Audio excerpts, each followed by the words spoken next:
दर्शकों, कोटि कोटि प्रणाम और कोटि कोटि आशीष। मैं आज वीडियो के माध्यम से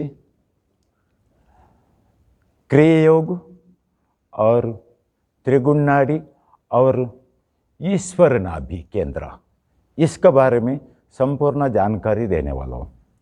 दर्शकों, कौन सा भी हम योगा नहीं तो साधन कौन सा भी सीखना हुआ तो पहला ये जान लेना बहुत आवश्यक है, हम कौन सा शास्त्रों से सीख रहे हैं। शास्त्रों में 6 शास्त्र है। उसमें पहला शास्त्र ज्योतिष शास्त्र, मंत्र शास्त्र, वैदिक शास्त्र, संन्यास शास्त्र, गौरी शास्त्र, योग शास्त्र और गौरी शास्त्र, ऐसा 6 शास्त्र होते हैं। उसमें से क्रिया योग ये योग शास्त्र में आते हैं, यानी कि जो योगासन करता है उसके एक भाग है योगासन का। ये जो क्रिया योग है प्राणवायु से किया जाता है। ये प्राणवायु बोलिए तो क्या है, जो हम लेने वाला जो ऑक्सीजन है, जो हवा है, उसको शीघ्र गति से दीर्घ गति तक लेके जाने वाला जो क्रिया है उसके क्रिया योग करके कहा जाते हैं। बोले तो ये सामान्य होएगा तो, लेकिन गौरी शास्त्र में करने वाला ये सब पूरा असामान्य है, बोले तो बहुत बड़ा है। योगासन जो है शरीर के लिए बहुत अच्छा है और मानसिक के लिए भी बहुत अच्छा है, मन के लिए भी। इसीलिए क्रिया योग भी सीखना अनिवार्य अच्छा है, इसमें गलत करके नहीं है, लेकिन उससे भी आगे जो गौरी शास्त्र रहते हैं सबसे बड़ा शास्त्र है। ये गौरी शास्त्र को गौरी शास्त्र के नाम क्यों पड़ा, बोले तो जो भगवान शिव शंकर महादेव ने पार्वती देवी जगत जननी उसको अमरनाथ गोपया पर ये विद्या सिखाया था। इसीलिए उसको सिखाने का कारण से, उसको बताने का कारण से, उसको प्राप्त कराने का कारण से इसको गौरी शास्त्र करके कहा गया। उसी गौरी शास्त्र और योग शास्त्र में जो आने वाला क्रिया योग के बारे में पहले बताकर ईश्वर नाभि केंद्र त्रिगुण नाड़ी तक मैं बताने वाला हूँ। दर्शकों, क्रिया योग बोले तो प्राणवायु में किया जाता है। बोले तो हमारा शरीर में 108 मर्म होते हैं। मर्म यानी कि जान करके अर्थ है। जो 108 ठिकानों पर हमें जो मार लग गया इंसान मर जाते हैं। जैसे जो 108 जो जान है उसको मर्म भी कहा गया। ऐसे जो 108 मर्म में 5 मर्म ढूंढ कर निकाला, उसी मर्म को पंच प्राण करके कहा जाता है। ये पंच प्राण मर्म कौन सा है? पहला ये पंच प्राण मर्म और योग क्रिया का प्रथम क्रिया, ये दो भी एक ही है। पहला देखिए प्राण, और दूसरा समान, और तीसरा अपान, और चौथा उदान, और पांचवा व्यान। ये पहला क्रिया योग का पहला पैकेज है। और उसके बाद उसका उप पैकेज है 5, और दूसरा जो उप पैकेज जो 5 है उसका नाम है चौवा नाग, और 7वां कूर्म, और 8वां करकर, और 9वां देवदत्त, और 10वां धनंजय। ऐसा फुल पैकेज अभी 10 हो गया। ये क्रिया योग का पैकेज है। और उसके बाद आते हैं उसमें 2 कंट्रोलर। तो 11वां सोच लीजिए, नहीं तो पहला सोच लीजिए कैसे भी किए। और 11वां जो उसका कंट्रोलर आता है वो 2 क्रिया कौन से, एक सोहम क्रिया और दूसरा ज्योति दर्शन क्रिया। ऐसा जो 12 होता है, यहाँ पर योग शास्त्र में आने वाला क्रिया योग पूर्ण खत्म हो गया। और उसके बाद आते गौरी शास्त्र में जाना। गौरी शास्त्र में जाने के बाद इसमें और 3 मिलाया गया। वो कौन सा बोलिए तो, पहला शिवानी महाविद्या। देखिए दर्शकों, याद रखिए ये गौरी शास्त्र में आने वाला महासाधन महाविद्या है। शिवानी महाविद्या, सिद्धरूढ़ महाविद्या, और उसके बाद वासंती महाविद्या। ऐसे जो 3 जो महासाधन रहते, इसका अर्थ भी बहुत बड़ा है दर्शकों। जो सिद्धरूढ़ विद्या किसी ने सीख लिया समझो, वो सब कुछ त्याग करने वाला महावैरागी बन जाते हैं। सब कुछ त्याग लेते हैं, कुछ भी जरूरत नहीं, क्योंकि उसके ये मालूम रहते, यहाँ लोक का भी मालूम है, परलोक का भी मालूम है उसको। इतना बड़ा त्रिकालदर्शी बनने के बाद कुछ भी नहीं चाहिए, क्योंकि सब कुछ नश्वर है। सब कुछ नश्वर है करके सिद्धरूढ़ महाविद्या किसी ने जान लिया, उसको सब कुछ मालूम पड़ते हैं, इसीलिए वो एक तरफ का ईश्वर का जैसा बर्ताव करते हैं। और दूसरा आता है उसमें शिवानी विद्या। ये शिवानी विद्या करके क्यों नाम पड़ा? जो महादेव शिव शंकर ने आदिशक्ति जगत जननी को, पार्वती देवी को सिखाया था, इसीलिए उसको शिवानी करके भी नाम पड़ा। और अर्धनारीश्वर रूप में महादेव रहने का कारण से उसको शिवानी महाविद्या करके भी कहा जाता है। ये जो विद्या किसका साथ रहता है, वो स्त्री और पुरुष या इतर जीव जंतु में कभी भेद नहीं रखते, क्योंकि इतना महापुरुष बन जाते, इतना बड़ा महापुरुष भी बन जाते और पूर्ण देवत्व प्राप्त होते। और उसके बाद आते वासंती महाविद्या। ये एक सबसे बड़ा साधन है दर्शकों। ये महाविद्या बोले तो इतना बड़ा साधन है, और ये प्राप्त कर लिया समझो आप 3 लोक में विजेता बन गए के समझ लेने का। ये वासंती विद्या बोले तो कौन सभी जगत में ऐसे वस्तु नहीं वो वश नहीं कर सकते। अगर उसका मन में आ गया, वो कौन सा भी वस्तु को वश कर सकते और उसको सिद्धि कर सकते। इसके वासंती महाविद्या करके कहा जाते।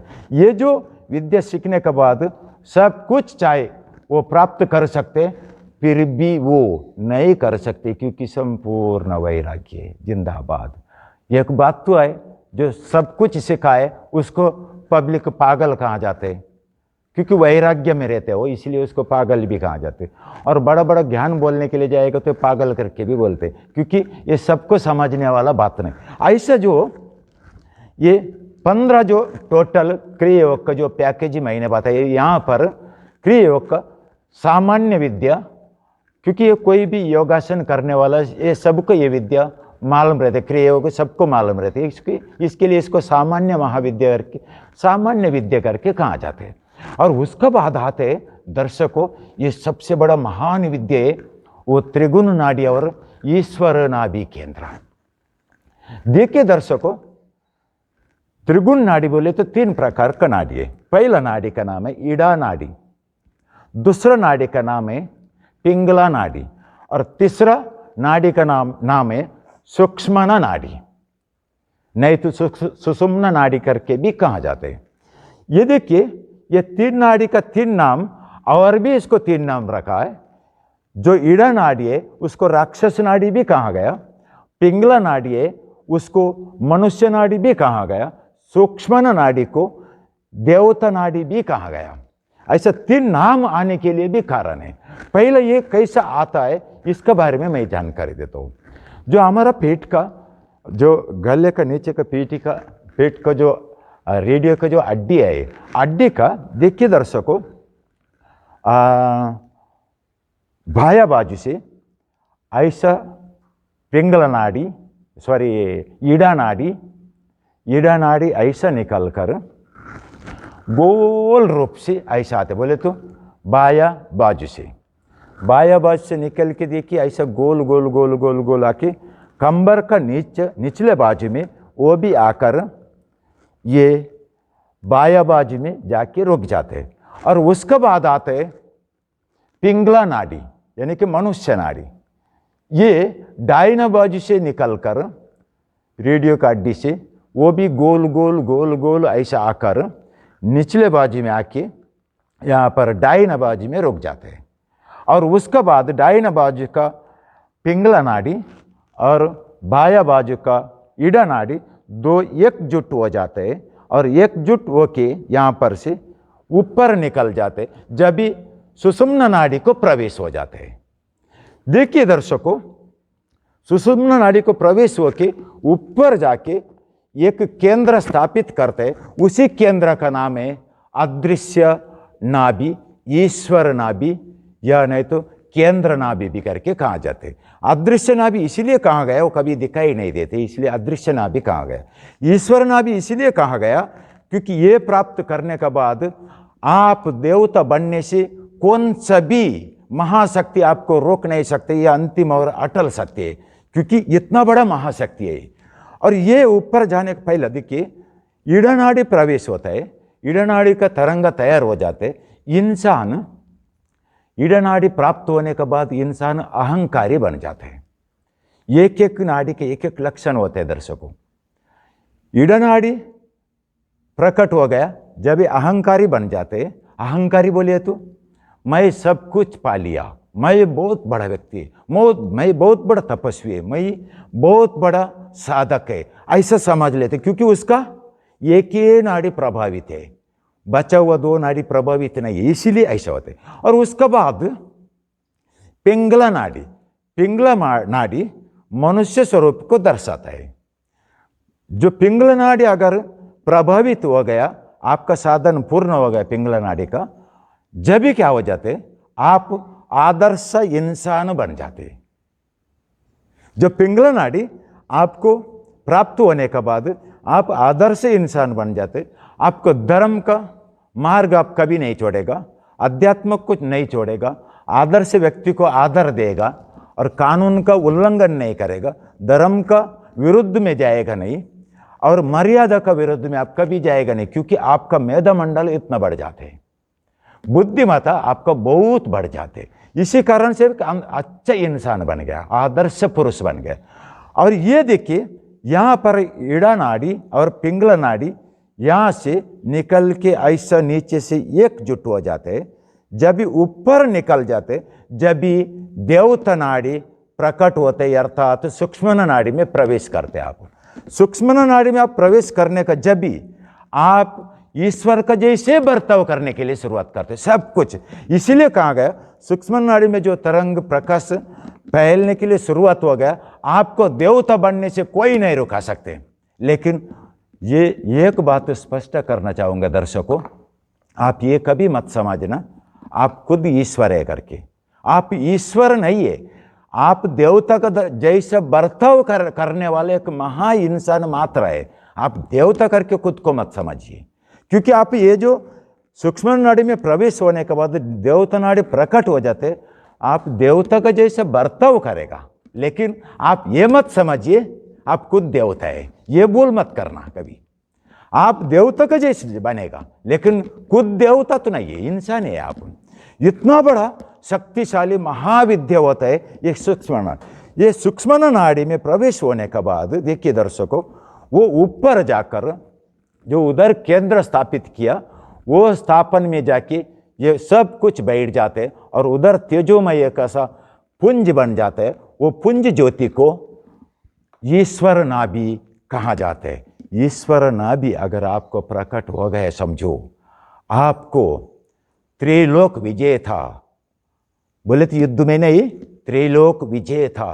और त्रिलोक दर्शनीय करके करने से कोई भी शक्ति आपको रोक नहीं सकते। और इतना महाविद्या को आप स्वीकार करके आपको बुद्धिमत्ता को भी बढ़ाइए, आप धर्म का रक्षण कीजिए और उसके बाद लोक का कल्याण कीजिए, समाज सेवा कीजिए। अब सब मर्यादा में रखकर इंसान का जैसे देवता बनकर भी इंसान का जैसे बर्ताव करके इस जगत को पुण्य लोक तक लेकर जाइए। आज मैंने जो बताया क्रिया योग और उसके बाद त्रिगुण नाड़ी और उसके बाद ईश्वर नाभि केंद्र, इसके बारे में मैं संपूर्ण जानकारी दिया। लेकिन एक बात अवश्य मैं स्पष्ट करना चाहूँगा दर्शकों, मैं ये विद्या के बारे में संपूर्ण जो अनुभव मात्र बताया, ये विद्या आपको सिखाया नहीं वीडियो के माध्यम से।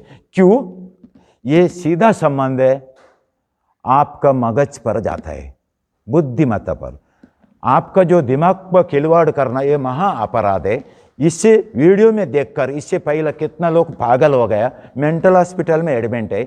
इसलिए वीडियो देखकर कभी आप कौन सा भी साधन सीखने का प्रयास मत कीजिए, क्योंकि इसका तंतु जो ज्ञान है ये केवल तपस्वी लोग मात्र दे सकते, अन्य कोई भी नहीं। एक तपस्वी हो या तपस्वी साधक शिष्य हो, उससे मात्र सीखिए, अन्य किसी से भी नहीं। क्योंकि दर्शकों, उसमें एक एक तंतु तंतु गणित रहते, वो तंतु तंतु जो गणित आए केवल तपस्वी मात्र बता सकते। क्यों? उन्होंने 12 साल नहीं तो 12.5 साल रिसर्च किया हुआ है, इसीलिए उसको मालूम है। इसीलिए उससे ये सीखना अनिवार्य है, और उससे सीखने के बाद आप किसी से दूसरे से पूछने का जरूरत नहीं पड़ेगा। इसीलिए आपने सीखना हुआ तो ये जो क्रिया योग होगा, और किसी से दूसरे से अगर आपने सीख लिया तो ब्रह्मचारी तपस्वी होना चाहिए, और दूसरा किसी से भी आप सीख लिया समझो, आपका समय व्यर्थ जाएगा, निरर्थक जाएगा। जो चाहिए उतना बड़ा जो गणित उसमें आपको मिलेगा नहीं। समझ लीजिए दर्शकों, एक पहला क्लास लेने वाला टीचर और 15 साल का पहला वाला टीचर में अंतर क्या है? पहला वाला जो टीचर है, पहला दिन में जाने वाला, स्टूडेंट का सामने जाके कैसे रहना चाहिए, कैसे बोलना चाहिए, ये भी मालूम नहीं रहते उसको। धीरे धीरे सीख जाते। जैसे किससे भी सीख के कुछ फायदा नहीं है। तपस्वी महापुरुष और साधक महापुरुष से सीखना ये बहुत अच्छे, बाकी नहीं तो आपका समय व्यर्थ जाएगा, आपका बरस फुकट व्यर्थ जाएगा। इसीलिए आप महापुरुष से और महातपस्वी सदगुरु से ये विद्या को जान लीजिए, उससे सीखे। मैं ये नहीं कहूँगा मेरा पास से आ जाइए यार के। आपको अगर अच्छा कोई तपस्वी पुरुष अगर मिल गया, सदगुरु मिल गया, ब्रह्मचारी मिल गया, तपस्वी पुरुष, उससे आप अवश्य सीख लीजिए। अगर नहीं हुआ, कभी ना कभी मेरे पास भी आप आ सकते, ये विद्या आप ग्रहण कर सकते। इतने एक कर आज का ये वीडियो को पूर्ण विराम देता हूँ। ओम गुरुदेव। सभी को मेरा कोटि कोटि प्रणाम और कोटि कोटि आशीष।